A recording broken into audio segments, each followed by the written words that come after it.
ഇന്ന് 115 ദിവസം നാം വായിക്കുന്നത് ലേവ്യ പുസ്തകം 25 അധ്യായം 116 സങ്കീർത്തനവും 117 സങ്കീർത്തനവും അപ്പോസ്തല പ്രവൃത്തി 26 അധ്യായവുമാണ്. ലേവ്യ പുസ്തകം 25 അധ്യായം. യഹോവ സീനായി പർവ്വതത്തിൽ വെച്ച് മോശയോട് അരുളി ചെയ്തത്, നീ ഇസ്രായേൽ മക്കളോട് പറയേണ്ടത് എന്തെന്നാൽ, ഞാൻ നിങ്ങൾക്ക് തരുന്ന ദേശത്ത് നിങ്ങൾ എത്തിയ ശേഷം ദേശം യഹോവയ്ക്ക് ശബ്ബത്ത് ആചരിക്കണം. 6 സംവത്സരം നിന്റെ നിലം വിതയ്ക്കണം. അവണ്ണം 6 സംവത്സരം നിന്റെ മുന്തിരിത്തോട്ടം വള്ളിത്തല മുറിച്ച് അനുഭവം എടുക്കണം. 7-ാം സംവത്സരത്തിലോ ദേശത്തിന് സ്വസ്ഥതയുള്ള ശബ്ബത്തായ യഹോവയുടെ ശബ്ബത്ത് ആയിരിക്കണം. നിന്റെ നിലം വിതയ്ക്കുകയും മുന്തിരിത്തോട്ടം വള്ളിത്തല മുറിക്കുകയും ചെയ്യരുത്. നിന്റെ കൊയ്ത്തിന്റെ പടവ് വിളവ് കൊയ്യുകയും വള്ളിത്തല മുറിക്കാത്ത മുന്തിരിത്തോട്ടത്തിലെ പഴം പറിക്കുകയും അരുത്. അത് ദേശത്തിന് ശബ്ബത്താണ്ടാകുന്നു. ദേശത്തിന്റെ ശബ്ബത്തിൽ താനെ വിളയുന്നത് നിങ്ങളുടെ ആഹാരമായിരിക്കണം. നിനക്കും നിന്റെ ദാസനും ദാസയ്ക്കും കൂലിക്കാരനും നിന്നോടുകൂടെ പാർക്കുന്ന പരദേശിക്കും നിന്റെ കന്നുകാലിക്കും കാട്ടുമൃഗത്തിനും അതിന്റെ അനുഭവം ഒക്കെയും ആഹാരമായിരിക്കണം. പിന്നെ 7 ശബ്ബത്താണ്ടായ 7 സംവത്സരം എണ്ണണം. അങ്ങനെ 7 ശബ്ബത്താണ്ടായ 49 സംവത്സരം കഴിയണം. അപ്പോൾ 7-ാം മാസം 10-ാം തീയതി മഹാധുനി കാഹളം ധ്വനിപ്പിക്കണം. പാപപരിഹാര ദിവസത്തിൽ നിങ്ങൾ നിങ്ങളുടെ ദേശത്ത് എല്ലായിടവും കാഹളം ധ്വനിപ്പിക്കണം. 50-ാം സംവത്സരത്തെ ശുദ്ധീകരിച്ച് ദേശത്തെല്ലായിടവും സകല നിവാസികൾക്കും സ്വാതന്ത്ര്യം പ്രസിദ്ധമാക്കണം. അത് നിങ്ങൾക്ക് യോബേൽ സംവത്സരമായിരിക്കണം. നിങ്ങൾ താന്താന്റെ അവകാശത്തിലേക്ക് മടങ്ങിപ്പോകണം. ഓരോരുത്തൻ താന്താന്റെ കുടുംബത്തിലേക്ക് മടങ്ങിപ്പോകണം. 50-ാം സംവത്സരം നിങ്ങൾക്ക് യോബേൽ സംവത്സരമായിരിക്കണം. അതിൽ നിങ്ങൾ വിതയ്ക്കുകയോ പടുവിളവ് കൊയ്യുകയോ വള്ളിത്തല മുറിക്കാത്ത മുന്തിരിവള്ളിയുടെ പഴം പറിക്കുകയോ ചെയ്യരുത്. അത് യോബേൽ സംവത്സരമാകുന്നു. അത് നിങ്ങൾക്ക് വിശുദ്ധമായിരിക്കണം. ആ ആണ്ടത്തെ അനുഭവം നിങ്ങൾ വയലിൽ നിന്ന് തന്നെ എടുത്തു തിന്നണം. ഇങ്ങനെയുള്ള യോബേൽ സംവത്സരത്തിൽ നിങ്ങൾ താന്താന്റെ അവകാശത്തിലേക്ക് മടങ്ങിപ്പോകണം. കൂട്ടുകാരന് എന്തെങ്കിലും വിൽക്കുകയോ കൂട്ടുകാരനോട് എന്തെങ്കിലും വാങ്ങുകയോ ചെയ്താൽ നിങ്ങൾ തമ്മിൽ അന്യായം ചെയ്യരുത്. യോബേൽ സംവത്സരത്തിന്റെ പിമ്പുള്ള സംവത്സരങ്ങളുടെ സംഖ്യക്കൊത്തവണ്ണം നിന്റെ കൂട്ടുകാരനോട് വാങ്ങണം. അനുഭവമുള്ള സംവത്സരങ്ങളുടെ സംഖ്യക്കൊത്തവണ്ണം അവൻ നിങ്ങൾക്ക് വിൽക്കണം. സംവത്സരങ്ങൾ ഏറിയിരുന്നാൽ വില ഉയർത്തേണം. സംവത്സരങ്ങൾ കുറഞ്ഞിരുന്നാൽ വില താഴ്ത്തേണം. അനുഭവത്തിന്റെ കാലസംഖ്യയ്ക്ക് ഒത്തവണ്ണം അവൻ നിനക്ക് വിൽക്കുന്നു. ആകയാൽ നിങ്ങൾ തമ്മിൽ അന്യായം ചെയ്യരുത്. നിന്റെ ദൈവത്തെ ഭയപ്പെടണം. ഞാൻ നിങ്ങളുടെ ദൈവമായ യഹോവയാകുന്നു. അതുകൊണ്ട് നിങ്ങൾ എന്റെ കൽപ്പനകൾ അനുസരിച്ച് എന്റെ വിധികൾ പ്രമാണിച്ച് ആചരിക്കണം. എന്നാൽ നിങ്ങൾ ദേശത്ത് നിർഭയം വസിക്കും. ഭൂമി അതിന്റെ ഫലം തരും. നിങ്ങൾ തൃപ്തിയായി ഭക്ഷിച്ച് അതിൽ നിർഭയം വസിക്കും. എന്നാൽ 7-ാം സംവത്സരത്തിൽ ഞങ്ങൾ എന്തു ഭക്ഷിക്കും? ഞങ്ങൾ വിതയ്ക്കുകയും ഞങ്ങളുടെ അനുഭവം എടുക്കുകയും ചെയ്യരുതല്ലോ എന്ന് നിങ്ങൾ പറയുന്നുവെങ്കിൽ, ഞാൻ 6-ാം സംവത്സരത്തിൽ നിങ്ങൾക്ക് എന്റെ അനുഗ്രഹം അരുളുകയും അത് 3 സംവത്സരത്തേക്കുള്ള അനുഭവം തരികയും ചെയ്യും. 8-ാം സംവത്സരത്തിൽ നിങ്ങൾ വിതയ്ക്കുകയും 9-ാം സംവത്സരം വരെ പഴയ അനുഭവം കൊണ്ട് ഉപജീവിക്കുകയും വേണം. അതിന്റെ അനുഭവം വരും വരെ പഴയതുകൊണ്ട് ഉപജീവിച്ചു കൊള്ളണം. നിലം ജന്മം വിൽക്കരുത്. ദേശം എനിക്കുള്ളതാകുന്നു. നിങ്ങൾ എന്റെ അടുക്കൽ പരദേശികളും വന്നു പാർക്കുന്നവരുമത്രേ. നിങ്ങളുടെ അവകാശമായ ദേശത്തൊക്കെയും നിലത്തിന് വീണ്ടെടുപ്പ് സമ്മതിക്കണം. നിന്റെ സഹോദരൻ ദരിദ്രനായി തീർന്ന് തന്റെ അവകാശത്തിൽ ഏതാനും വിറ്റാൽ അവന്റെ അടുത്ത ചാർച്ചക്കാരൻ വന്ന് സഹോദരൻ വിറ്റത് വീണ്ടുകൊള്ളണം. എന്നാൽ വീണ്ടുകൊള്ളുവാൻ അവന് ആരുമില്ലാതിരിക്കുകയും താൻ തന്നെ വകയുള്ളവനായി വീണ്ടുകൊള്ളുവാൻ പ്രാപ്തനാകുകയും ചെയ്താൽ അവൻ അത് വിറ്റ ശേഷമുള്ള സംവത്സരം കണക്ക് കൂട്ടി മിച്ചമുള്ളത് അത് വാങ്ങിയിരുന്ന ആൾക്ക് മടക്കിക്കൊടുത്ത് തന്റെ അവകാശത്തിലേക്ക് മടങ്ങി വരണം. എന്നാൽ മടക്കിക്കൊടുപ്പാൻ അവന് പ്രാപ്തിയില്ല എങ്കിൽ വിറ്റുപോയ യോബേൽ സംവത്സരം വരെ വാങ്ങിയവന്റെ കയ്യിൽ ഇരിക്കണം. യോബേൽ സംവത്സരത്തിൽ അത് ഒഴിഞ്ഞുകൊടുക്കുകയും അവൻ തന്റെ അവകാശത്തിലേക്ക് മടങ്ങി വരികയും വേണം. ഒരുത്തൻ മതിലുള്ള പട്ടണത്തിൽ ഒരു വീട് വിറ്റാൽ വിറ്റ ശേഷം 1 സംവത്സരത്തിനകം അവൻ അത് വീണ്ടുകൊള്ളാം. വീണ്ടുകൊള്ളുവാൻ 1 സംവത്സരത്തെ അവധിയുണ്ട്. 1 സംവത്സരം മുഴുവൻ തികയുവോളം വീണ്ടുകൊണ്ടില്ലെങ്കിൽ മതിലുള്ള പട്ടണത്തിലെ വീട് വാങ്ങിയവന് തലമുറ തലമുറയായി എന്നും സ്ഥിരമായിരിക്കണം. യോബേൽ സംവത്സരത്തിൽ അത് ഒഴിഞ്ഞ് കൊടുക്കേണ്ട. മതിലില്ലാത്ത ഗ്രാമങ്ങളിലെ വീടുകളോ ദേശത്തിലെ നിലത്തിന് സമമായി വിചാരിക്കണം. അവയ്ക്ക് വീണ്ടെടുപ്പുണ്ട്. യോബേൽ സംവത്സരത്തിൽ അവയെ ഒഴിഞ്ഞു കൊടുക്കണം. എന്നാൽ ലേവ്യരുടെ പട്ടണങ്ങളും അവരുടെ അവകാശമായ പട്ടണങ്ങളിലെ വീടുകളും ലേവ്യർക്ക് എപ്പോഴെങ്കിലും വീണ്ടുകൊള്ളാം. ലേവ്യരിൽ ഒരുത്തൻ വീണ്ടുകൊള്ളുന്നുവെങ്കിൽ വിറ്റുപോയ വീടും അവന്റെ അവകാശമായ പട്ടണവും യോബേൽ സംവത്സരത്തിൽ ഒഴിഞ്ഞു കൊടുക്കണം. ലേവ്യരുടെ പട്ടണങ്ങളിലെ വീടുകൾ ഇസ്രായേൽ മക്കളുടെ ഇടയിൽ അവർക്കുള്ള അവകാശമല്ലോ. എന്നാൽ അവരുടെ പട്ടണങ്ങളോട് ചേർന്നിരിക്കുന്ന പുൽപ്പുറമായ ഭൂമി വിൽക്കരുത്. അതവർക്ക് ശാശ്വത അവകാശമാകുന്നു. നിന്റെ സഹോദരൻ ദരിദ്രനായി തീർന്നു, നിന്റെ അടുക്കൽ വെച്ച് ക്ഷയിച്ചു പോയാൽ നീ അവനെ താങ്ങണം. അന്യനും പരദേശിയും എന്ന പോലെ അവൻ നിന്റെ അടുക്കൽ പാർക്കണം. അവനോട് പലിശയും ലാഭവും വാങ്ങരുത്. നിന്റെ ദൈവത്തെ ഭയപ്പെടണം. നിന്റെ സഹോദരൻ നിന്റെ അടുക്കൽ പാർക്കണം. നിന്റെ പണം പലിശയ്ക്ക് കൊടുക്കരുത്. നിന്റെ ആഹാരം അവന് ലാഭത്തിനായി കൊടുക്കുകയും അരുത്.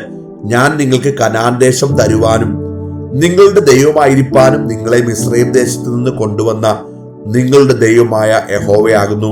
നിന്റെ സഹോദരൻ ദരിദ്രനായി തീർന്ന് തന്നെത്താൻ നിനക്ക് വിറ്റാൽ അവനെ കൊണ്ട് അടിമവേല ചെയ്യിക്കരുത്.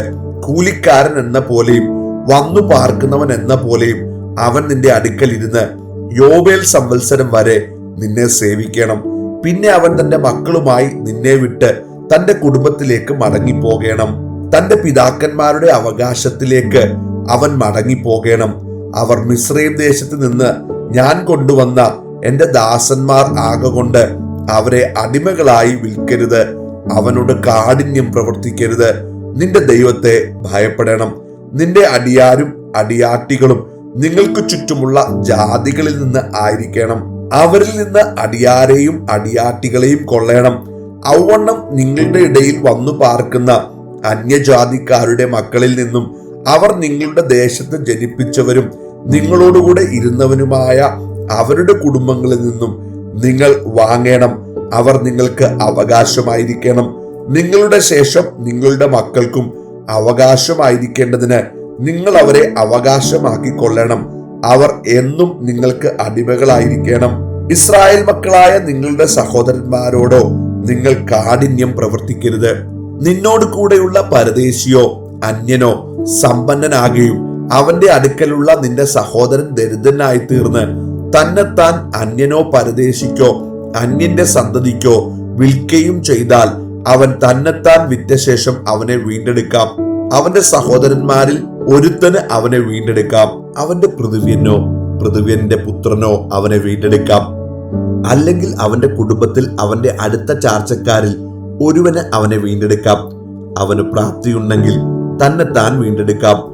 അവൻ തന്നെ വിറ്റ സംവത്സരം മുതൽ യോബേൽ സംവത്സരം വരെയുള്ള കാലക്കണക്ക് തന്നെ വാങ്ങിയവനുമായി കൂട്ടി നോക്കണം. അവന്റെ വില സംവത്സര സംഖ്യയ്ക്ക് ഒത്തവണ്ണമായിരിക്കണം. അവൻ ഒരു കൂലിക്കാരന്റെ കാലത്തിന് ഒത്തവണ്ണം അവന്റെ അടുക്കൽ പാർക്കണം. സംവത്സരം ഏറെയുണ്ടെങ്കിൽ അതിനു തക്കവണ്ണം അവൻ തന്റെ വീണ്ടെടുപ്പ് വില തനിക്ക് കിട്ടിയ പണത്തിൽ നിന്ന് മടക്കി കൊടുക്കണം. യോബേൽ സംവത്സരം വരെ ശേഷിക്കുന്ന സംവത്സരം കുറെ മാത്രം എങ്കിൽ അവനുമായി കണക്ക് കൂട്ടി സംവത്സരങ്ങൾക്ക് ഒത്തവണ്ണം തന്റെ വീണ്ടെടുപ്പ് വില മടക്കി കൊടുക്കണം. അവൻ ആണ്ടോടാണ്ട് കൂലിക്കാരൻ എന്ന പോലെ അവന്റെ അടുക്കൽ ഇരിക്കണം. നീ കാണെ അവൻ അവനോട് കാഠിന്യം പ്രവർത്തിക്കരുത്.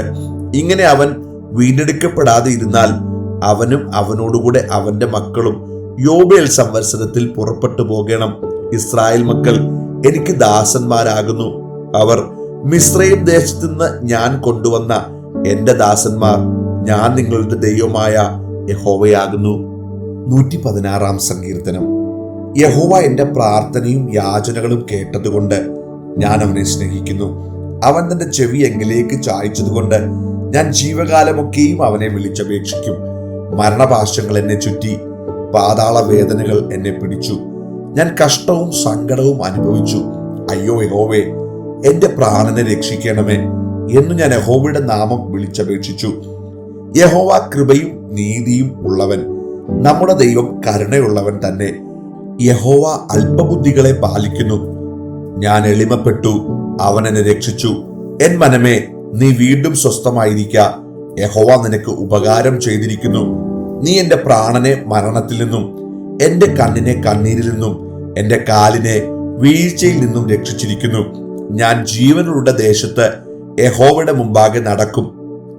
ഞാൻ വലിയ കഷ്ടതയിലായി എന്ന് പറഞ്ഞപ്പോൾ ഞാൻ വിശ്വസിച്ചു. സകല മനുഷ്യരും ഭോഷ്ക് പറയുന്നു എന്ന് ഞാൻ എന്റെ പരിഭ്രമത്തിൽ പറഞ്ഞു. യഹോവ എനിക്ക് ചെയ്ത സകല ഉപകാരങ്ങൾക്കും ഞാൻ അവന് എന്തു പകരം കൊടുക്കും? നിന്റെ രക്ഷയുടെ പാനപാത്രം എടുത്ത് യഹോവയുടെ നാമം വിളിച്ചപേക്ഷിക്കും. യഹോവയ്ക്ക് ഞാൻ എന്റെ നേർച്ചകളെ അവന്റെ സകല ജനവും കാണെ കഴിക്കും. തന്റെ ഭക്തന്മാരുടെ മരണം യഹോവയ്ക്ക് വിലയേറിയതാകുന്നു. യഹോവേ, ഞാൻ നിന്റെ ദാസനാകുന്നു, നിന്റെ ദാസനും നിന്റെ ദാസിയുടെ മകനും തന്നെ. നീ എന്റെ ബന്ധനങ്ങളെ അഴിച്ചിരിക്കുന്നു. ഞാൻ നിനക്ക് സ്തോത്രയാഗം കഴിച്ച് യഹോവയുടെ നാമം വിളിച്ചപേക്ഷിക്കും. യഹോവയുടെ ആലയത്തിന്റെ പ്രാകാരങ്ങളിലും യെരൂശലേമേ, നിന്റെ നടുവിലും ഞാൻ യഹോവയ്ക്ക് എന്റെ നേർച്ചകളെ അവന്റെ സകല ജനവും കാണെ കഴിക്കും. യഹോവയെ സ്തുതിപ്പീൻ. 117 സങ്കീർത്തനം. സകല ജാതികളുമായുള്ളവരെ യഹോവയെ സ്തുതിപ്പീൻ. സകല വംശങ്ങളുമായുള്ളവരെ അവനെ പുകഴ്ത്തുവീൻ. നമ്മോടുള്ള അവന്റെ ദയ വലുതായിരിക്കുന്നു. യഹോവയുടെ വിശ്വസ്തത എന്നേക്കുമുള്ളത്.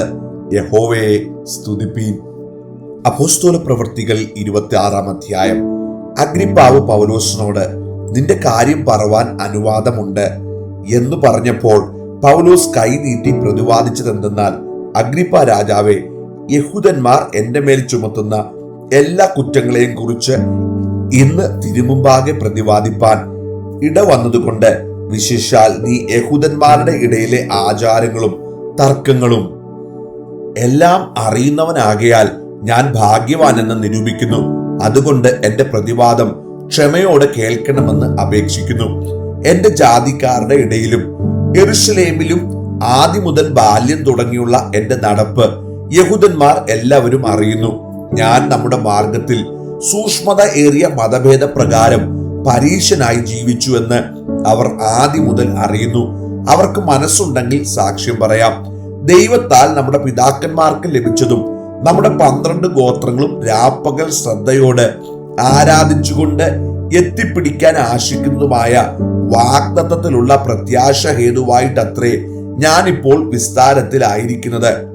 ആ പ്രത്യാശയെ ചൊല്ലിയാകുന്നു രാജാവേ, യഹൂദന്മാർ എന്റെ മേൽ കുറ്റം ചുമത്തുന്നത്. ദൈവം മരിച്ചവരെ ഉയർപ്പിക്കുന്നത് വിശ്വാസയോഗ്യമല്ല എന്ന് നിങ്ങൾക്ക് തോന്നുന്നത് എന്ത്? നസ്രനായ യേശുവിന്റെ നാമത്തിന് വിരോധമായി പലതും പ്രവർത്തിക്കണം എന്ന് ഞാനും വിചാരിച്ചു. സത്യം, അത് ഞാൻ യെരൂശലേമിൽ ചെയ്തിട്ടുമുണ്ട്. മഹാപുരോഹിതന്മാരോട് അധികാരപത്രം വാങ്ങി വിശുദ്ധന്മാരിൽ പലരെയും തടവിലാക്കി അടച്ചു. അവരെ നിഗ്രഹിക്കുന്ന സമയം ഞാനും സമ്മതം കൊടുത്തു. ഞാൻ എല്ലാ പള്ളികളിലും അവരെ പലപ്പോഴും ദണ്ഡിപ്പിച്ചും കൊണ്ട് ദൂഷണം പറവാൻ നിർബന്ധിക്കുകയും അവരുടെ നേരെ അത്യന്തം ഭ്രാന്തു പിടിച്ച് അന്യ പട്ടണങ്ങളോളവും ചെന്ന് അവരെ ഉപദ്രവിക്കുകയും ചെയ്തു. ഇങ്ങനെ ചെയ്തു വരികയിൽ ഞാൻ മഹാപുരോഹിതന്മാരുടെ അധികാരത്തോടും ആജ്ഞയോടും കൂടെ ദമസ്കോസിലേക്ക് യാത്ര പോകുമ്പോൾ, രാജാവേ, നട്ടുച്ചയ്ക്ക് ഞാൻ വഴിയിൽ വെച്ച് സൂര്യന്റെ പ്രകാശത്തെ കവിഞ്ഞൊരു വെളിച്ചം ആകാശത്തിൽ നിന്ന് എന്നെയും എന്നോടുകൂടെ യാത്ര ചെയ്യുന്നവരെയും ചുറ്റി പ്രകാശിക്കുന്നത് കണ്ടു. ഞങ്ങൾ എല്ലാവരും നിലത്തു വീണപ്പോൾ, ശൗലേ, ശൗലേ, നീ എന്നെ ഉപദ്രവിക്കുന്നത് എന്ത്? മുള്ളിന്റെ നേരെ ഉദയ്ക്കുന്നത് നിനക്ക് വിഷമമാകുന്നുവെന്ന് എബ്രായ ഭാഷയിൽ എന്നോട് പറയുന്ന ഒരു ശബ്ദം ഞാൻ കേട്ടു. നീ ആരാകുന്നു കർത്താവേ എന്ന് ഞാൻ ചോദിച്ചതിന് കർത്താവ്, നീ ഉപദ്രവിക്കുന്ന യേശു തന്നെ ഞാൻ. എങ്കിലും എഴുന്നേറ്റ് നിവർന്നു നിൽക്ക. നീ എന്നെ കണ്ടതിനും ഇനി ഞാൻ നിനക്ക് പ്രത്യക്ഷനാകുവാനിരിക്കുന്നതിനും നിന്നെ ശുശ്രൂഷകനും സാക്ഷിയുമായി നിയമിപ്പാൻ ഞാൻ നിനക്ക് പ്രത്യക്ഷനായി. ജനത്തിന്റെയും ജാതികളുടെയും കയ്യിൽ നിന്ന് ഞാൻ നിന്നെ രക്ഷിക്കും. അവർക്ക് പാപമോചനവും എന്നിലുള്ള വിശ്വാസത്താൽ ശുദ്ധീകരിക്കപ്പെട്ടവരുടെ ഇടയിൽ അവകാശവും ലഭിക്കേണ്ടതിന് അവരുടെ കണ്ണു തുറപ്പാനും അവരെ ഇരുളിൽ നിന്ന് വെളിച്ചത്തിലേക്കും സാത്താന്റെ അധികാരത്തിൽ നിന്ന് ദൈവത്തിങ്കിലേക്കും തിരിപ്പാനും ഞാനിപ്പോൾ നിന്നെ അവരുടെ അടുക്കൽ അയക്കുന്നു എന്ന് കൽപ്പിച്ചു.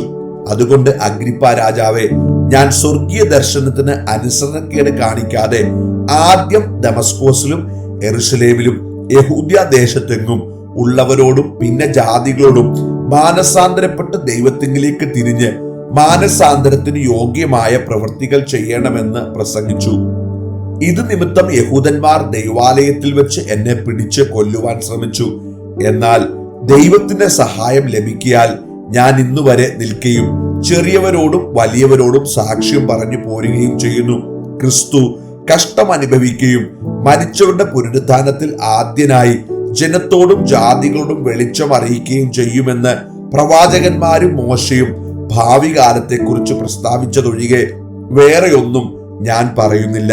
ഇങ്ങനെ പ്രതിവാദിക്കയിൽ ഫെസ്തോസ്, പൗലോസേ, നിനക്ക് ഭ്രാന്തുണ്ട്, വിദ്യാബഹുത്വത്താൽ നിനക്ക് ഭ്രാന്ത് പിടിച്ചിരിക്കുന്നു എന്ന് ഉറക്കെ പറഞ്ഞു. അതിന് പൗലോസ്, രാജശ്രീ ഫെസ്തോസേ, എനിക്ക് ഭ്രാന്തില്ല, ഞാൻ സത്യവും സുബോധവുമായ വാക്കത്രേ സംസാരിക്കുന്നത്. രാജാവിന് ഇതിനെക്കുറിച്ച് അറിവുള്ളത് കൊണ്ട് അവനോട് ഞാൻ പ്രാഗൽഭ്യത്തോടെ സംസാരിക്കുന്നു. അവന് ഇതൊന്നും മറവായിരിക്കുന്നില്ല എന്ന് എനിക്ക് നിശ്ചയമുണ്ട്. അതൊരു കോണിൽ നടന്നതല്ല. അഗ്രിപ്പ രാജാവേ, പ്രവാചകന്മാരെ വിശ്വസിക്കുന്നുവോ? വിശ്വസിക്കുന്നുവെന്ന് ഞാൻ അറിയുന്നു എന്ന് പറഞ്ഞു. അഗ്രിപ്പ പൗലോസിനോട്, ഞാൻ ക്രിസ്ത്യാനിയായി തീരുവാൻ നീ എന്നെ അല്പം കൊണ്ട് സമ്മതിപ്പിക്കുന്നു എന്ന് പറഞ്ഞു. അതിന് പൗലോസ്, നീ മാത്രമല്ല, ഇന്നെന്റെ പ്രസംഗം കേൾക്കുന്നവർ എല്ലാവരും അല്പം കൊണ്ടാകട്ടെ അധികം കൊണ്ടാകട്ടെ ഈ ചങ്ങല ഒഴികെ എന്നെ പോലെ ആകണമെന്ന് ഞാൻ ദൈവത്തോട് അപേക്ഷിക്കുന്നു എന്ന് പറഞ്ഞു. അപ്പോൾ രാജാവും ദേശാധിപതിയും ബെർണീക്കയും അവരോടുകൂടെ ഇരുന്നവരും എഴുന്നേറ്റ് മാറി നിന്നു. ഈ മനുഷ്യൻ മരണത്തിനോ ചങ്ങലയ്ക്കോ യോഗ്യമായതൊന്നും ചെയ്തിട്ടില്ല എന്ന് തമ്മിൽ പറഞ്ഞു. കൈസരെ അഭയം ചൊല്ലിയിരുന്നില്ലെങ്കിൽ അവനെ വിട്ടയപ്പാൻ കഴിയുമായിരുന്നുവെന്ന് അഗ്രിപ്പാവ് ഫെസ്തോസിനോട് പറഞ്ഞു.